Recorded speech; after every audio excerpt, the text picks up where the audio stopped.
क्या ताइवान पर हमला करने में चीन सफल होगा? अमेरिका के होते हुए तो नहीं।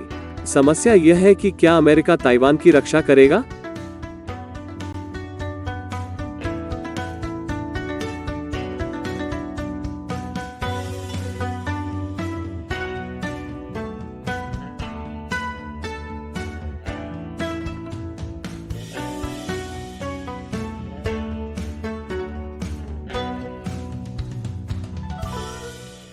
आपका स्वागत है। मैं क्रिस चैपल हूं।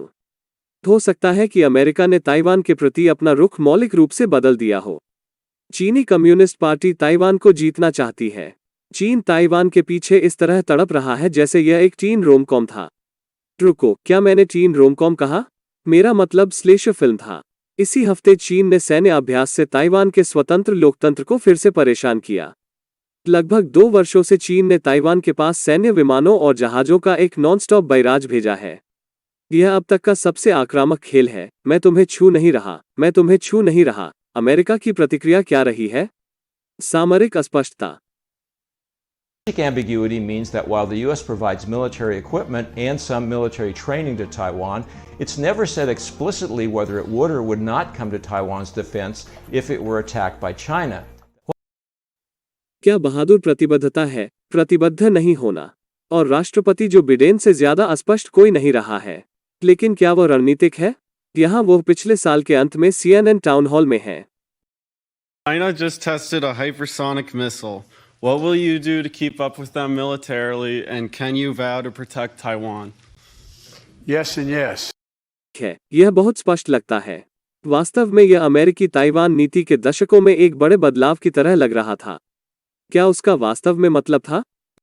Are you saying that the United States would come to Taiwan's defense if China attacked? Yes, we have a commitment to do that.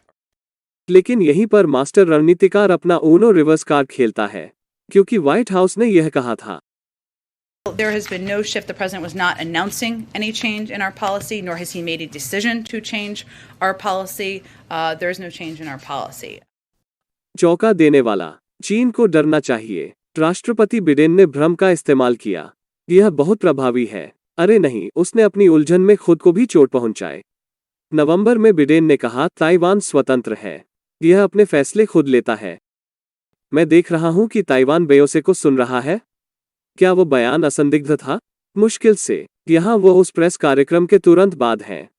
Can you clarify what the policy is? Because you said today independence, and in the past No, I said that they have to decide. They, Taiwan, not us. अविश्वसनीय। सामरिक अस्पष्टता हासिल। मुझे नहीं पता कि Taiwan पर अमेरिकी नीति क्या है। अब हर कोई नहीं सोचता कि सामरिक अस्पष्टता की यह नीति वास्तव में ताइवान की सेवा कर रही है। पिछले हफ्ते नौसेना के पूर्व उप सचिव सेठ क्रॉप्सी ने कहा कि यह काम नहीं करता है। यह चीन को रोकता नहीं है, यह ताइवान की सुरक्षा को जोखिम में डालता है, और मुझे लगता है कि यह एक अच्छा विचार होगा यदि संयुक्त राज्य अमेरिका इस पर पुनर्विचार करे। और ऐसे संकेत हैं कि अमेरिका अपनी ताइवान नीति में एक बड़े बदलाव के मुहाने पर है। वापसी पर स्वागत है। तो क्या अमेरिका की सामरिक अस्पष्टता की नीति समाप्त हो रही है? मैं आपको स्पष्ट रूप से बता सकता हूं, शायद। ट्रंप और बिडेन प्रशासन दोनों ने मौलिक रूप से बदल दिया है कि अमेरिका ताइवान के साथ कैसे जुड़ता है। हथियारों की बिक्री के अलावा अमेरिकी सांसद ताइवान की यात्रा करते रहे हैं। हमें पिछले साल पता चला कि ट्रंप प्रशासन ने स्थानीय नौसैनिकों को प्रशिक्षित करने के लिए ताइवान में लगभग 2 दर्जन अमेरिकी विशेष बल तैनात किए थे। और फिर बाइडेन प्रशासन ने उस संख्या को 2 गुना कर दिया। मेरा मतलब है, हम यहाँ 50 सैनिकों की तरह बात कर रहे हैं। चीन को अब वास्तव में भयभीत होना चाहिए। ठीक ऐसी संख्या नहीं जो आक्रमण के ज्वार को मोड़ दे। लेकिन यह महत्वपूर्ण है। यह सब अमेरिकी सरकार की ताइवान नीति में क्रमिक बदलाव का हिस्सा है। और यहाँ अब तक का सबसे बड़ा बदलाव है। यह यूएस ताइवान संबंधों पर विदेश विभाग की वेबसाइट है। यह अनिवार्य रूप से वन चाइना पॉलिसी कहलाता है। अमेरिका ने चीन के जनवादी गणराज्य की सरकार को चीन की एकमात्र कानूनी सरकार के रूप में मान्यता दी, जबकि चीनी स्थिति को स्वीकार करते हुए कि केवल एक चीन है और ताइवान चीन का हिस्सा है। तो चीन ताइवान का मालिक होने का दावा करता है, जबकि ताइवान अपनी स्वतंत्रता के लिए लड़ रहा है। मुझे पहले कभी एहसास नहीं हुआ कि विदेश नीति कितनी समान है एक लाइफटाइम ओरिजिनल फिल्म। लेकिन स्वीकृति वाला हिस्सा महत्वपूर्ण है, क्योंकि अमेरिका यह नहीं कहता है कि वो चीन की स्थिति से सहमत है, बस यह स्वीकार करता है कि यह उनकी स्थिति है। यह कहने जैसा है, हाँ हम स्वीकार करते हैं कि आपको लगता है कि आकाश हरा है, आप सत्तावादी अजीब हैं। ठीक है, विदेश विभाग अजीब नहीं कहेगा क्योंकि यह गैर राजनयिक है। राजनयिक होने की बात करते हुए विदेश विभाग की वेबसाइट भी कहती है, संयुक्त राज्य अमेरिका ताइवान की स्वतंत्रता का समर्थन नहीं करता है। कम से कम हाल ही में 3 मई को तो यही कहा था। लेकिन 5 मई को विदेश विभाग ने कुछ बड़े बदलाव किए। चीन के संदर्भ में ताइवान के साथ संबंध बनाने के बजाय चीन को मूल रूप से तस्वीर से बाहर कर दिया गया है। नया संस्करण शुरू होता है एक प्रमुख लोकतंत्र और एक तकनीकी शक्ति के रूप में। ताइवान इंडो पैसिफिक में एक प्रमुख अमेरिकी भागीदार है। यह अमेरिका और ताइवान के साझा मूल्यों पर जोर देता है, हम जिस तरह से सहयोग करते हैं और ताइवान कितना महत्वपूर्ण है। बहुत खूब। सिंको द मायो पर नशे में रहते हुए यह शायद सबसे सकारात्मक बात है। हालांकि वो सोम्ब्रेरो समस्याग्रस्त है। विदेश विभाग की वेबसाइट ने 6 आश्वासन भी जोड़ा। वे रीगन प्रशासन द्वारा ताइवान को दिए गए 6 सुरक्षा आश्वासन थे। उन्हें केवल 2020 में डिक्लासिफाई किया गया था। ताइवान चीन का हिस्सा है, चला गया। संयुक्त राज्य अमेरिका ताइवान की स्वतंत्रता का समर्थन नहीं करता है, चला गया। वाह, रणनीतिक अस्पष्टता अभी और भी अस्पष्ट हो गई है। क्या हम स्वतंत्रता का समर्थन करते हैं? क्या हम इसका समर्थन नहीं करते? क्या हम इसका समर्थन करते हैं लेकिन सार्वजनिक रूप से ऐसा नहीं कहते हैं? ताइवान की स्वतंत्रता का समर्थन करने वाला अमेरिका समर्थन करने जैसा महसूस करता है। गाय फिएरी। हर कोई जानता है कि वे चाहते हैं, लेकिन वे डरते हैं कि दूसरे कैसे प्रतिक्रिया देंगे।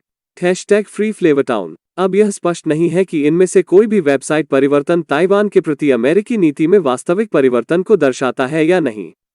और स्पष्टता की कमी का मतलब है कि रणनीतिक अस्पष्टता स्पष्ट रूप से अभी भी खेल का नाम है। लेकिन रणनीतिक अस्पष्टता जरूरी नहीं कि आक्रमण को रोके। वर्षों से अमेरिका और नाटो इस बारे में अस्पष्ट थे कि क्या वे रूसी आक्रमण में यूक्रेन का समर्थन करेंगे। और सोचो क्या हुआ, एक रूसी आक्रमण। यही कारण है कि मुझे ताइवान के संबंध में एक विकल्प की पेशकश करते हुए खुशी हो रही है।